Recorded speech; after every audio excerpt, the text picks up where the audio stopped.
Blackburn, ruang berjemur di sebuah rumah teras.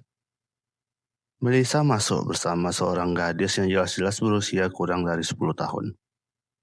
Tante Melissa, kenapa kita di sini? Tanya sang gadis dengan suara bingung. Semua cerita yang kudengar menyebutkan bahwa ritual misterius diadakan di ruang bawah tanah.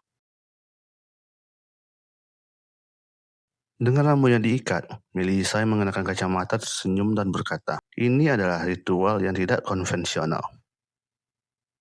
Melissa menunjuk ke altar yang telah disiapkan dan lilin-lilin yang belum dinyalakan, lalu berkata, "Mari kita mulai." Benarkah? Gadis kecil itu memiringkan kepalanya untuk melihat sinar matahari yang cerah di luar jendela. Apakah kita juga perlu menutup tirainya? Tidak perlu. Begini sudah cukup bagus. Setelah Melissa menjawab, dia tersenyum pada gadis kecil itu. Gadis itu kemudian menirukannya melakukan ritual dengan cara yang kikuk dan canggung. Selama proses ini, Melissa akan memberikan instruksi kepadanya dari waktu ke waktu dan bahkan secara pribadi membantunya. Baiklah, ikuti ucapanku. Melissa menarik napas dalam-dalam saat ekspresinya perlahan berubah menjadi tenang. Ya, gadis kecil itu berusaha sekuat tenaga untuk terlihat tegas. Melissa menatap nyala lilin di altar selama beberapa detik, sebelum perlahan melafazkannya dalam bahasa Hermes kuno. Si bodoh yang tidak termasuk dalam era ini.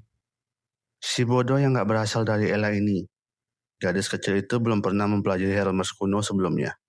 Meski ia berusaha sebaik mungkin untuk meniru bibinya, dia tetap tidak mengerti apa yang dikatakan bibinya. Penguasa misterius di atas kabut kelabu. Melissa melanjutkan lafalannya. Penguasa misterius di atas kabut kelabu. Gadis kecil itu melafalkannya dengan serius. Raja kuning dan hitam yang membawa keberuntungan. Setelah Melissa selesai melafalkan mantranya, nyala lilin tidak dapat menunggu gadis kecil itu menirunya. Lilin itu langsung membesar hingga sebesar kepala manusia. Dari dalam kobaran api yang besar, sebuah tentakel licin dengan pola yang agak menyeramkan menjulur keluar. Dengan cara yang sulit dikenali, gerakannya sangat lambat. Gadis kecil itu terkejut, dia mundur dan bersembunyi di belakang bibinya. Melissa mengurutkan bibir dan berkata sambil tersenyum lembut. Jangan takut, sapa dia. Gadis kecil itu dengan malu-malu menjulurkan kepalanya dari bilik bibinya dan melihat tentakel berlendir yang menakutkan itu bergoyang lembut di bawah sinar matahari yang jarang menerobos jendela. Tampaknya tentakel itu mencoba menyingkirkan debu atau melambai ke arahnya.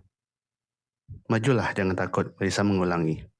Gadis kecil itu akhirnya mengumpulkan keberanian dan berdiri di depan altar. Dia melafalkan mantra yang baru saja diucapkannya sebelum memperlihatkan senyum tulus dan mengangkat telapak tangannya. Tentakel licin yang polanya telah menghilang itu berhenti sejenak. Tampak ragu-ragu dan agak kurang terampil.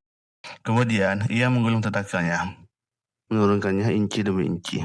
Di bawah sinar matahari, ia bertepuk tangan dengan telapak tangan kecil gadis itu.